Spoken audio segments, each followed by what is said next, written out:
Welcome and what's cool everyone, Lance Austria here, and this is Elden Ring.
Elden Ring is an open-world action RPG developed by Fromsoftware, which specializes in challenging gameplay, alongside the rewarding and relaxing feeling of exploration and world building that comes with it.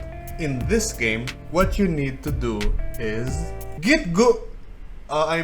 chill and of course, have fun, as this game heavily incentivizes you for just casually taking your time and exploring the vast open worlds.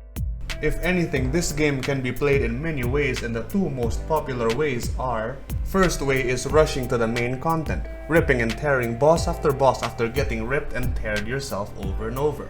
Second way is exploring in a medium to slow paced manner, finding sweet loot and scavenging for secrets revealing to not only sweet loot but also more juice of this game's rich lore and world. These two popular ways go well together, as some players do the first way first and the second afterwards, while the others do the second way and first afterwards.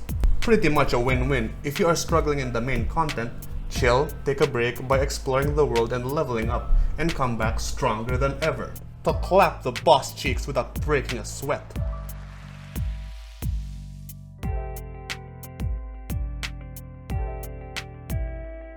If you are a pro gamer and steamrolled the entire main game content, fret not, as there is more things to do, as the end game content is very abundant. Yup, and that's just 2 out of 100 plus ways to play this insanely in-depth game. Now let's get to the gameplay of this game. This game's gameplay, despite all its flashiness, is actually more of a tactical and strategic style in place. You have to keep tabs to your stamina, otherwise you'll get slapped hard for being too greedy. And you also need to know where and when to attack, as timing is everything. You must be patient and humble, as this game superbly wants your best. Not the bare minimum or the recommended, nope, your absolute best. You can do multi-hit combos with just one click of a button with either light attacks, heavy attacks, quick counters, and charge attacks.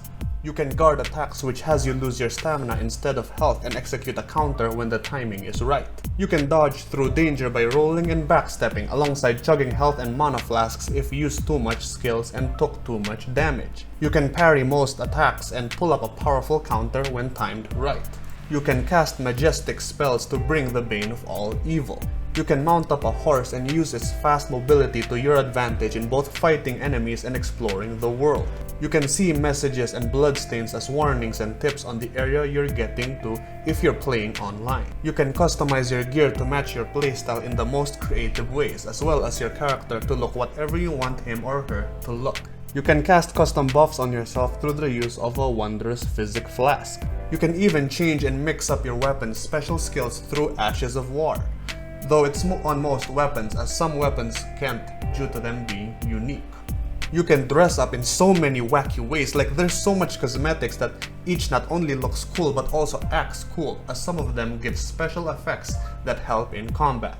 You can dress like a complete badass, or a not complete badass, or an exhibitionist, or this. You can even dress like your mom. You can jump and avoid attack sweeps and counter if evaded successfully. You can break an enemy's poise and follow up a counter that's very powerful. You can crouch and stealth to either avoid or kill enemies. You can summon NPCs or players to help you kill bosses easier.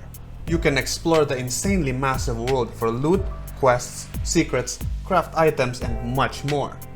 The music in this game is so badass that it complements the atmosphere of the world and even the boss fights, like it's so well designed. And this is coming from an aspiring music producer. The enemies, the bosses, the NPCs, and others are all so unique that they are original in each and every way. The world and dungeon levels are all so beautifully designed, like there is so much love and effort put into it. I mean, it will blow your mind once you explore in it.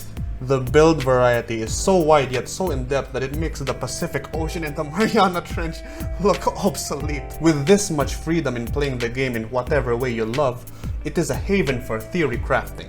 However, a bit ironically, the materials to craft said creative stuffs is sadly scarce and restrictive. To encourage you to do New Game Plus, as that is where the materials and bosses reset and respawn. Though be warned, as enemies in New Game Plus and beyond are tougher and they get stronger the more New Game Plus runs you complete. Though not infinitely, cause of course there's a level cap. The cap for the player is 713, and the New Game Plus boost is at New Game Plus 7. You don't have to level all the way to cap as it takes a very long time, and there is a soft cap which is around 120 and 150 for both PvP and co-op. The difficulty in this game is definitely insane and crazy. However, don't let that discourage you, as it is hard but not impossible. Each and every mistake always has a reason, and you just gotta learn from it. There are multiple ways to approach the game, and with that fact there are a decent amount of them being easy ways to deal with certain areas and enemies. Despite the game's savage nature and its difficulty, you can soldier through all that as long as you do your best and of course, enjoy the process. So with all that said, let's go to the online aspect of the game. Besides the amazing single-player experience this game provides, the multiplayer, in my honest opinion, is shockingly average. It's not bad, but it's not good. The netcode is really weird. There are times I clearly hit the enemy, but it didn't register. There are times I DC'd midway, and sometimes in a hilarious and awkward manner. The co-op is fun and passable. The boss gets scaled depending on how many players are there. The max amount of players that can fight a boss, as far as I know, is 3. And at 3, the boss is very tanky and deals much bigger damage to the point it can one-shot you. So it's usually recommended to just do duos so that the boss isn't that strong. So in PvP, well, the PvP in this game is, how should I put it?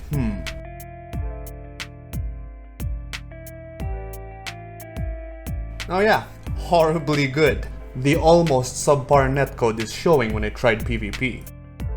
There's a delay when you hit the opponent, but ironically none when they hit you most of the time. You can DC midway or worse when you kill the host and about to get the reward, he DCs and you lose it. Not to mention the rewards aren't that great. A few runes and the rune arcs are useful but not necessary in progressing. Also, the remedy used for summoning players can easily be crafted with 2 flowers that you pick up which are located almost everywhere in the world. So yeah, not only is the connection quality average at best, but also the rewards aren't that enticing. Also, the weapons and classes are unbalanced. Yep. In conclusion, I hope the devs fix the balancing in the netcode as it has so much potential that it would be disappointing if it was left this way. Now on to the lore and story. In this, I will just state the normal story and the normal ending. The special stories and endings that is about the others besides you, I will not state as there is so much to say and I don't want to spoil you. So if you want to know those, I recommend you watch Vati Vidya. He makes excellent content regarding those. You start in a church and you see a message that states you are destined to become the Elden Lord. After traversing the area, you meet a very tough opponent right off the bat. That's right, the game is not afraid of showing its true colors on you. If you are MLG enough, you beat the boss and after that you see a dead end. And with no choice you step towards it. It breaks and you fall and die. Yep, that's meant to happen. Which is a symbol and trademark of the game, as this game is super hard. Like you will die a lot. Like a lot. And in the end, you will still die, but a lot less. Now for those that got wrecked by the intro boss, you will wake up in a different area. There you will fight a batch of easier enemies. And in the end, you meet a different boss which is easier. After killing him, you will get to an elevator that leads you up, which is the same area that players that did kill the intro boss gets shortcutted into. The open world of Elden Ring. There are 7 regions: Limgrave, Weeping Peninsula, Caelid, Liurnia of the Lakes, Altus Plateau, Forge of the Giants, and Crumbling Farum Azula. There are also regions underground: Mogwyn Palace, Lake of Rot, Nokron, Noxtella, Deeproot Depths, Ainsel River, and Siofra River. The main content progression are on Limgrave, Liurnia of the Lakes, Altus Plateau, Forge of the Giants, Farum Azula, and Altus Plateau again, specifically the Leyndell capital. Yep, all the areas in the underground are optional, alongside Caelid and Weeping Peninsula. After getting through all the main content regions normally without doing any quest lines from NPCs, you'll get the normal ending, called Elden Lord, whose story is basically how a lowly tarnished become a legendary Elden Lord. Pretty much like the story of Naruto, from the terribly worst to the absolute best. So yeah, and that is just 1 out of 5 endings, where 3 of them are included in the achievements list, if you are an achievement hunter.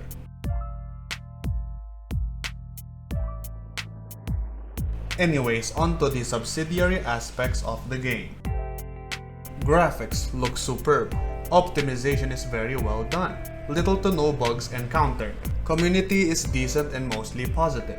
Content length is big enough to not only justify its asking price of $60, but also enough to get you hundreds of hours into the game. And art style is unique and original. Now for the progression system. The main currency you find in this game are runes, which drops from enemies and are scattered as loot in certain areas of the world. Runes have many essential uses, such as leveling up, upgrading equipment, and buying items from a merchant. They are pretty much the staple currencies in the entire game. There are over 80 bosses in the game, however most of them are optional. In my playthrough and finishing New Game Plus runs, I think you only have to kill a dozen of them.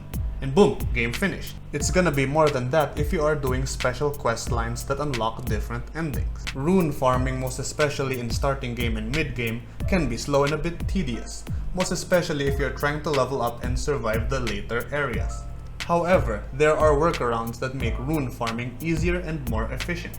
So far for starting game and mid game, I recommend you get to Caelid and get the Lenny's Rice Grace and lure the ball off a cliff for easy 1000 runes. Rinse and repeat that for a long time, you get over 100,000, which is more than enough to get you to a decent level that should breeze through the main content.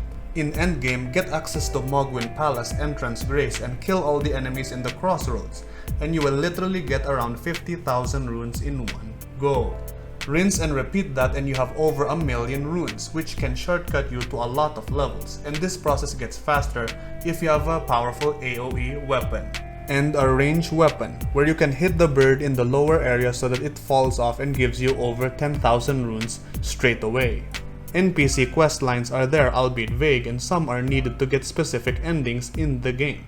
All are optional, though worthwhile if you want to not only unravel more of the story but also get items that add more value to gameplay like weapons and talismans. For wielding weapons and using spells and incantations, you may need to level up a bit to match the stats they scale. So far, the highest stat requirement in a weapon, spell, and incantation is about 60. There are 8 stats in total that builds your character. So far, the main recommended stats to upgrade for starters is Vigor and Endurance, as survivability is a huge determinant in the outcome of each and every fight you get into. Though once you get to 40 to 60 Vigor and 30 Endurance, it's not that important, and most players would put it on stats like Dexterity, Strength, Arcane Intelligence, and Faith for their DPS to grow. which is at around levels 120 and 150. So to be able to use all weapons and skills, you may need to be around level 480, which is not really that necessary since you can respec through Renala, Queen of the Full Moon, one of the main content bosses that not only is required to defeat to progress, but also gives one of the most essential aspects of build crafting for players that do PvP, co-op, and one build only runs. Respecking requires larval tiers which only come in a batch of 18 per new game run. So you may need to use them sparingly if you are not interested in doing New Game Plus. Same goes with the smithing stones you use in upgrading gear, most especially the dragon ones. And to start the game optimally, you need to interact with Melina, who shows up once you reach your 3rd or 4th Site of Grace in Limgrave, because she will give you Torrent, who is a horse mount that will help you traverse the world quicker and make some fights easier, as well as pose as an essential NPC for your main story progression. On a side note, the voice acting besides the music and overall atmosphere as well as ambience is very good. It blends well and adds more splendor to the already amazing world the game has. Alright, now on to my minor gripes with the game. No ultra-wide support. Yep, pretty sad. Well, that's all my minor gripes. Let's get to the overall pros and cons. For the pros, fluid and fantastic skill-based gameplay, superb graphics, rich lore, decent optimization, wide array of build variety and theory crafting, huge replay value, in-depth character creation, and slick animations. For the cons, no ultra-wide support, average nearing subpar netcode, and unbalanced PvP. On to the final verdict. My final verdict for Elden Ring is a 9.9 out of 10. It would be a 10 out of 10 if it had ultra-wide support and a decent netcode alongside a balanced PvP system. Anyways, this has been my thoughts and review of Elden Ring after having put over 200 hours on it. If you like what you see, please leave a like and subscribe as well as put the notification bell on to know when I upload another one. See you later and stay up.